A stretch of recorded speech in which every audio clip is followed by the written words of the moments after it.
Salam alaikum, merci de me rejoindre pour cette nouvelle vidéo dans laquelle je vais corriger avec vous un exercice concernant le chapitre sur le mouvement d'un projectile dans un champ de pesanteur uniforme.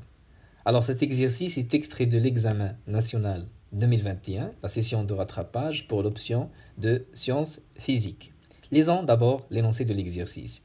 Le tir à l'arc est un sport de précision et de concentration dans lequel les compétiteurs tentent de tirer leur flèche au centre d'une cible avec leur arc. Un compétiteur lance à partir d'un point A une flèche de masse M et de centre d'inertie G avec une vitesse V0 vers une cible. La cible de forme circulaire que vous voyez sur cette figure-là, de centre C, est située à une distance D égale à 80 mètres du compétiteur, ça veut dire du point A. La vitesse V0, elle fait un angle alpha par rapport à l'horizontale. On étudie le mouvement du centre d'inertie G de la flèche dans un repère OIJ lié à un référentiel terrestre supposé galiléen. Et on néglige la résistance de l'air et la poussée d'Archimède durant cette étude. Ça veut dire que la seule force qui s'exerce sur la flèche, c'est son poids. Les deux courbes C1 et C2 de la figure 2 représentent respectivement l'évolution des deux composantes Vx de t et Vy de t du vecteur vitesse du centre d'inertie G. On prend comme origine des dates t égale à 0 l'instant du tir de la flèche du point A. Ça veut dire au point A, t égale à 0. Donc la vitesse initiale et la position initiale du système, c'est à t égale à 0 au point A. Première question. En appliquant la deuxième loi de Newton, établir les équations différentielles vérifiées par Vx et Vy. Donc avant de lire le reste de l'énoncé, on va répondre d'abord à cette première question, les équations différentielles vérifiées par Vx et Vy. Alors, pour appliquer la deuxième loi de Newton, on commence comme d'habitude par le système étudié. Dans ce cas, bien sûr, c'est la flèche de centre d'inertie G. Ensuite, on va faire le bilan des forces. Nous avons dit que la seule force qui s'exerce sur la flèche, c'est son poids, P. Donc, c'est la force exercée par la Terre sur la flèche. Il est représenté par un vecteur qui se dirige vers le bas. En appliquant la deuxième loi de Newton dans un référentiel terrestre supposé galiléen, ça veut dire que la somme vectorielle des forces extérieures qui s'exercent sur la flèche égale à sa masse fois son vecteur accélération. Alors, pour la somme vectorielle des forces extérieures, nous avons une seule force, qui est le poids, est égale donc à la masse fois le vecteur accélération. L'expression vectorielle du poids, donc c'est m fois le vecteur champ de pesanteur, g, est égal à m fois ag. Bien sûr, le vecteur champ de pesanteur, c'est la force de gravitation qui s'exerce sur les corps qui sont à proximité de la Terre.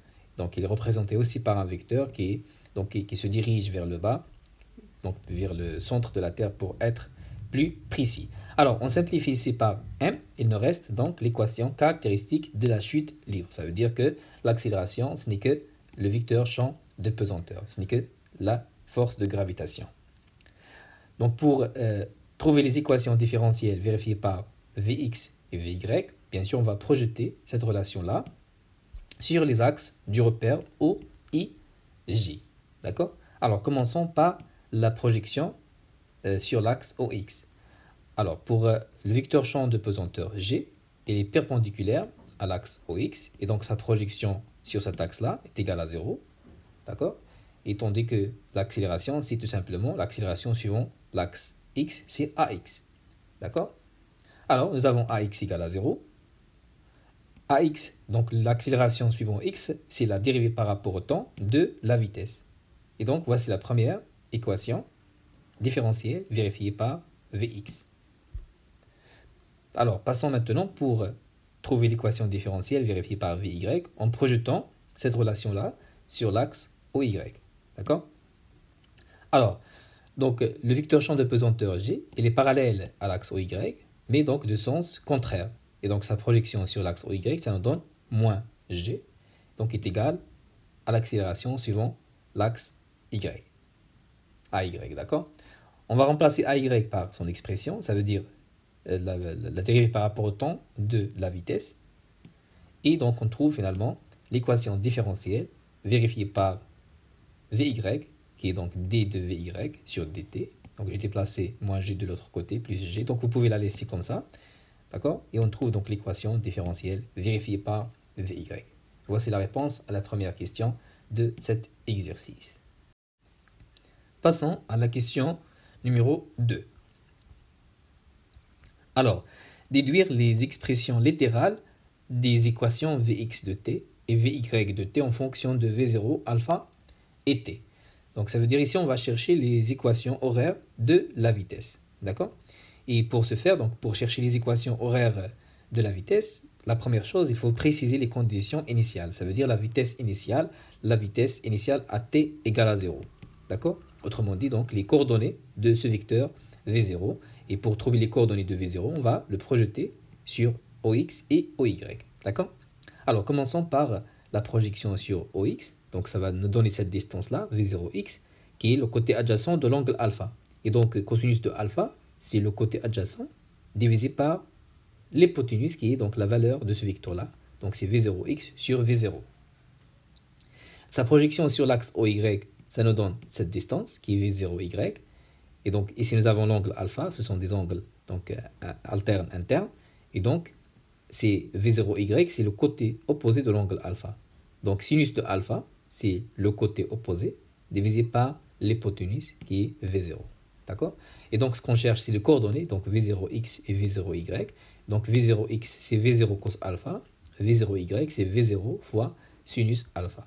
Donc, voici les conditions initiales pour la vitesse. Ça veut dire les coordonnées du vecteur vitesse V0. Alors, ce qu'on cherche, ce sont les équations horaires. Et donc, les équations horaires, nous avons vu ça dans le cours, elles sont obtenues en intégrant les équations différentielles que nous avons trouvées ici. D'accord? Donc, voici les deux équations différentielles que nous avons trouvées dans la première question.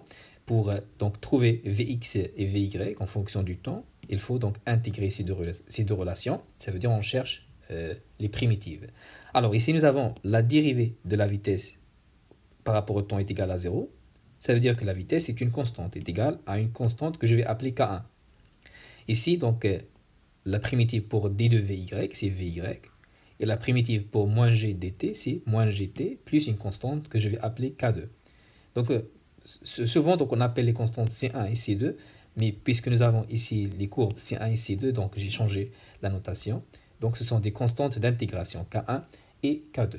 Et ces constantes d'intégration K1 et K2 elles sont déterminées en utilisant les conditions initiales. Ça veut dire les conditions à t égale à 0. Qu'est-ce qui se passe à t égale à 0? Alors, à t égale à 0, Vx donc, est égal à V0x, qui est donc la vitesse initiale. Et bien sûr, V0x, c'est tout simplement K1 dans ce cas. C'est la constante d'intégration. Et V0x, c'est quoi? C'est V0 cosinus alpha. D'accord? Ça veut dire que cette constante-là, K1, c'est tout simplement V0 cosinus alpha. De la même façon, donc à t égale à 0, la vitesse, donc c'est la vitesse initiale V0y. Donc on va la remplacer ici, V0y égale, donc ici t c'est 0, donc V0y est égal à K2. Et V0y c'est quoi? C'est V0 sinus alpha. Donc K2, la constante K2, c'est tout simplement V0 sinus alpha. Et donc en remplaçant ça dans ces deux équations-là, en remplaçant bien sûr K1 et K2 par ces expressions, et donc on trouve Vx de t est égal à V0 cosinus alpha et Vy égale à moins gt plus V0 sinus alpha. Donc voici la réponse à la deuxième question, les équations horaires de la vitesse. Passons à la question suivante, la question numéro 3, qui contient 3 petites questions. Alors, trouvez en exploitant les courbes C1 et C2, premièrement, l'accélération de la pesanteur G.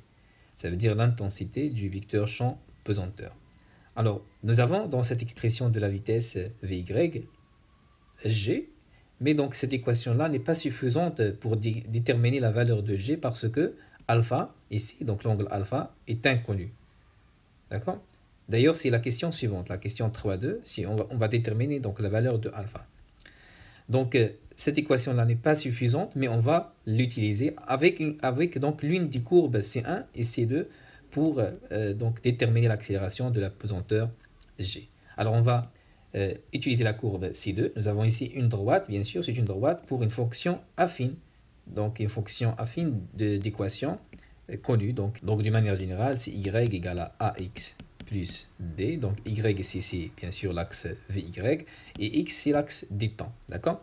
Alors, donc, k, ici, c'est ce qu'on appelle le coefficient directeur, exprimé par la variation des ordonnées divisée par la variation des abscisses. Donc, pour déterminer sa valeur, on doit prendre 2 points de cette droite-là. Donc, deux points donc, qui sont faciles à lire.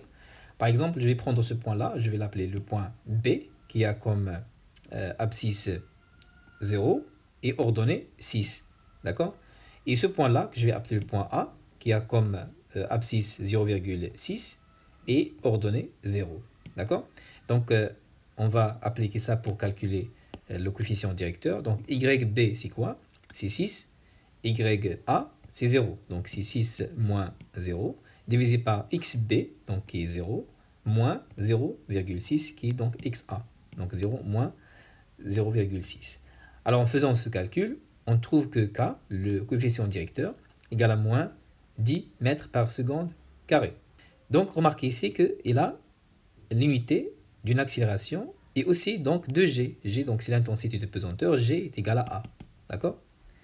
Donc, pour déterminer G, on va faire ce qu'on appelle l'analogie entre des équations ou bien comparaison entre deux équations. Alors, nous avons cette équation-là, Vy, qui est égale donc à moins 10 fois t plus b. Donc, j'ai remplacé tout simplement k par sa valeur. Et nous avons cette équation-là, donc Vy égale à moins gt plus V0 sinus alpha. Donc, on va faire ce qu'on appelle une correspondance, ou bien une comparaison, ou bien une analogie entre cette équation-là et celle-ci. Alors, pour Vy, donc c'est Vy, quelque chose qui est donc multiplié par t, donc ici c'est moins g, c'est moins 10, donc nous avons g égale à 10, et nous avons b égale à V0 sinus alpha. Donc, on trouve la valeur de G par analogie ou bien par comparaison. Donc, nous avons B, comme j'ai dit, c'est V0 sinus alpha. Et ce qui nous intéresse ici, c'est G, qui est donc 10 mètres par seconde carré. Et donc, nous avons trouvé l'intensité de pesanteur en exploitant cette courbe-là, C2. Donc, voici la réponse à la question 3.1. Passons à la question suivante. On va déterminer l'angle alpha de tir en utilisant les courbes et aussi les équations. Donc bien sûr qui sont exprimées en fonction de alpha. Alors pour les équations, les équations qu'on peut utiliser, ce sont les coordonnées du vecteur vitesse V0 à t donc égale à 0 parce que donc on peut déterminer V0x et V0y à partir des courbes et donc on peut calculer alpha. Mais donc il faut se débarrasser de V0 que vous voyez ici parce que la valeur de V0 est inconnue. D'accord? Donc, d'ailleurs, c'est la question suivante. Il faut déterminer la vitesse initiale V0. Alors, on va voir comment faire. Alors, voici les équations de la vitesse initiale à t égale à 0.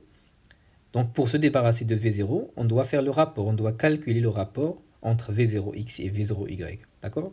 Et il vaut mieux donc faire V0y divisé par V0x parce que donc on aura sinus alpha sur cos alpha qui est tangente alpha. Donc, je peux faire bien sûr l'inverse, V0x sur V0y, donc vous aurez à ce moment-là l'arc tangente ou bien tangente moins 1. Alors, V0y est égal donc à V0 sinus alpha, et V0x c'est V0 cosinus alpha. On va simplifier donc par V0, et il nous reste tangente alpha. Ce qu'on cherche c'est alpha, donc alpha c'est quoi? C'est tangente moins 1 de V0y sur V0x. Alors, V0x c'est quoi? Donc, on peut la déterminer à partir de cette courbe-là. D'accord? Pourquoi? Donc, selon la courbe C1, nous avons ici une droite, parallèle. Et ça veut dire que la valeur de la vitesse, elle ne change pas. V0x, c'est toujours la même valeur. Et donc, la valeur qui correspond donc à cette graduation, c'est 69,7 mètres par seconde. Et donc, voici la valeur de V0x extraite à partir donc de la courbe que vous voyez ici. Et selon la courbe C2, donc V0y, donc c'est la vitesse initiale selon y, donc c'est ce point-là, c'est tout simplement 6 mètres par seconde. Donc c'est la vitesse initiale de la flèche au point y, d'accord? Donc V0y, c'est 6 mètres par seconde. Et donc on peut faire maintenant l'application numériques en remplaçant tout simplement V0Y et V0X par leur valeur. Donc V0Y c'est 6 divisé par V0X qui est 69 plus 7,7 mètres par seconde. Et on trouve que la valeur de alpha est égale à 4,92 degrés. D'accord? Donc voici la réponse à la question 3.2, l'angle alpha de tir. Passons à la question suivante, la question 3.3. Donc on veut maintenant déterminer la vitesse initiale V0. Bien sûr, puisque maintenant nous avons la valeur de alpha, on peut utiliser les coordonnées du vecteur vitesse. Donc on va remplacer tout simplement alpha par son expression. Et nous avons les valeurs de V0x et V0y extraites donc à partir du courbe C1 et C2. Mais on peut bien sûr utiliser aussi la définition du module de la vitesse. Nous avons ici donc une vitesse à deux dimensions. Donc le module, c'est la racine carrée de V0x carré plus V0y carré.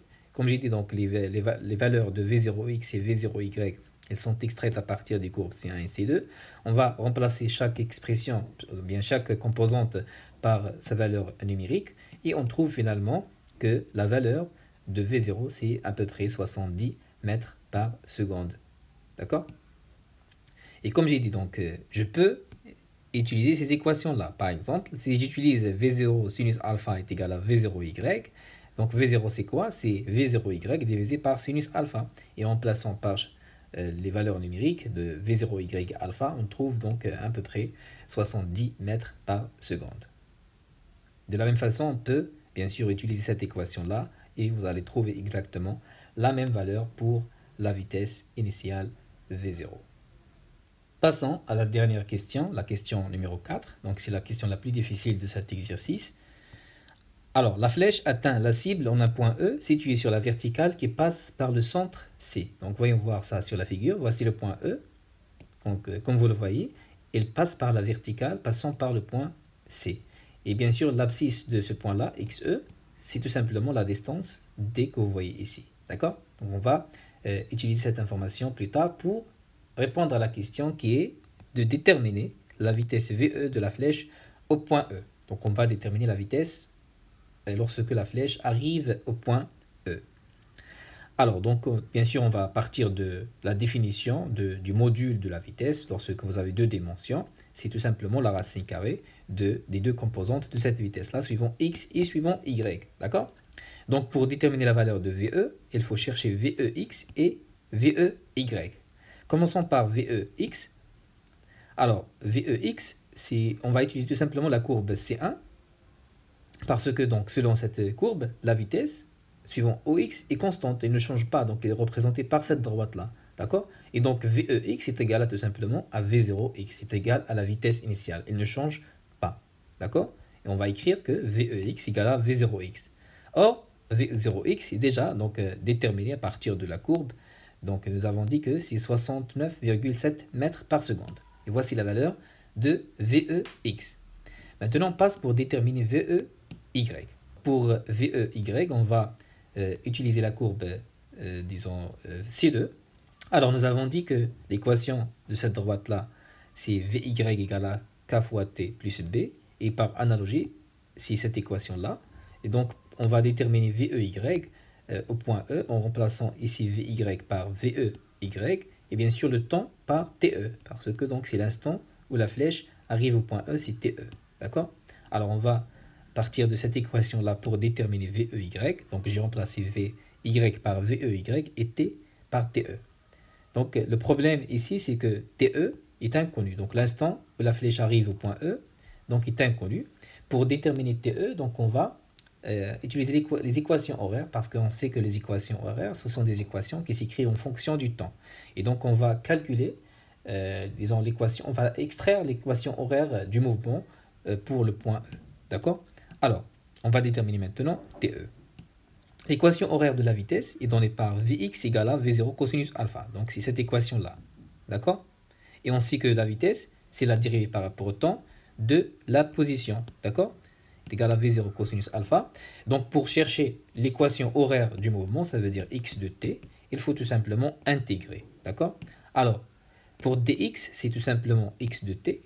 Et pour V0 cos alpha fois dt, c'est tout simplement V0 cosinus alpha fois t plus une constante, la constante d'intégration qu'on va déterminer bien sûr en utilisant les conditions initiales. Alors, déterminons K3, à t égale à 0, nous avons x égale à xa, c'est la position initiale, d'accord? X égale à xa, c'est la position initiale de la flèche.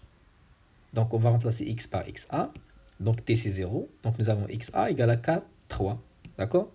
Et bien sûr, en regardant ici sur cette figure-là, pardon, xa, donc l'abscisse du point A, c'est l'origine, correspond donc à l'origine du repère OIJ. Ça veut dire que xa est égal à 0 et donc K3 est égal à 0. La constante d'intégration ici est nulle. Donc on trouve x de t égale à V0 cosinus alpha fois t. Donc ce qu'on cherche, c'est TE. Donc on va appliquer cette équation-là au point E. Et il ne faut pas oublier que l'abscisse au point E, ça veut dire XE, c'est tout simplement la distance D. D'accord? XE égale à D. Donc je vais remplacer x par XE, qui est D, est égal donc à V0 cosinus alpha fois TE. Et à partir de ceci, je vais donc isoler TE, parce que je connais D, je connais V0 et je connais alpha. D'accord? Donc c'est ce que je vais faire maintenant. Nous avons donc D égale à V0 cosinus alpha TE. Ça veut dire que TE, c'est D divisé par V0 cosinus alpha. Et V0 cosinus alpha, c'est quoi? Donc, c'est tout simplement V0x. D'accord? Donc, c'est la vitesse initiale suivant x. D'accord? Maintenant, nous avons TE. Donc, je vais remplacer TE donc, dans l'équation 3, ici. D'accord? Alors, nous avons l'équation 3, elle devient donc VEY égale à moins G fois TE qui est D sur V0x plus V0 sinus alpha. V0 sinus alpha, c'est tout simplement V0y. Donc, c'est la coordonnée de la vitesse suivant y. D'accord? Ce qui reste maintenant, c'est de remplacer VEY et VEX dans l'équation de départ, donc l'équation 2. D'accord? Alors, donc, pour VEX, nous avons dit que c'est V0x. D'accord? Donc, on va remplacer VEX ici par V0x. C'est V0x carré. D'accord? C'est ce que vous voyez ici. Plus, donc, l'expression de VEY au carré. Donc, cette expression-là au carré. On va faire l'application numérique. Pour V0x, c'est 69 plus 7 mètres par seconde, donc au carré, plus, donc G, donc on va prendre 10 mètres par seconde carré, D c'est 80 mètres, V0x c'est 69,7, plus V0y qui est 6, pardon, donc le tout au carré, et on trouve finalement la valeur de la vitesse au point E, c'est 69,91 mètres par seconde. Alors, donc, c'était la dernière question de cet exercice. Essayez donc de refaire l'exercice, surtout cette dernière question, et vérifiez bien sûr les calculs numériques. عودوا بشوية عليكم. غادي نكمل معكم هاد لي زيكزيرسيس الميكانيك. غنبقى ناخدهم من الامتحانات الوطنية. إلا كانوا عندكم زعما شي اكزرسيس سبيسيفيك من الامتحانات الوطنية في هاد الميكانيك قولوا لي باش نخدمهم. دونك à la prochaine fois. Bon courage. Salam alaikum wa rahmatullahi wa barakatuh.